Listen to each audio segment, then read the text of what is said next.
เงินน่ะสำคัญก่อนครอบครัวถ้ามื้อนี้ครอบครัวบ่มีเงินก็คือจิบหายเลย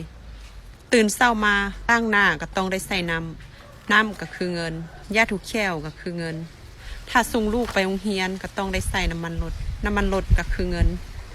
เว้าแบบนี้บ่แม่นครอบครัวบ่สำคัญนะครอบครัวสำคัญแต่เงินสำคัญที่สุดถ้ามื้อนี้เฮาบ่มีเงินน่ะครอบครัวก็คือแตกสลายไปไผไปมันเนาะลูกก็ทิ่มใต้ทิ่มเหนือบ่เห็นว่าทุกมื้อนี้ผัวเมียปะกันแล้วลูกหันน่ะฝากไว้กับผู้นั้นผู้นี้ฝากไว้กับพ่อปู่แม่ย่าฝากไว้กับพี่กับน้องนี่แหละคือปัญหาในเรื่องของการเงิน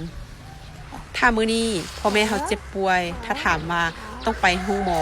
แล้วใส่บัตรประกันสังคมหรือต้องไปโรงหมอเอกชนมันขึ้นกับเฮาแล้วเนาะถ้ามีเงินน่ะก็คือรอดถ้าบ่มีเงินก็คือไปบ่รอดไผมักคลิปความรู้ดีๆแบบนี้สามารถกดติดตามไว้เลยจะได้บ่พลาดคลิปดีๆในครั้งต่อไปขอขอบใจ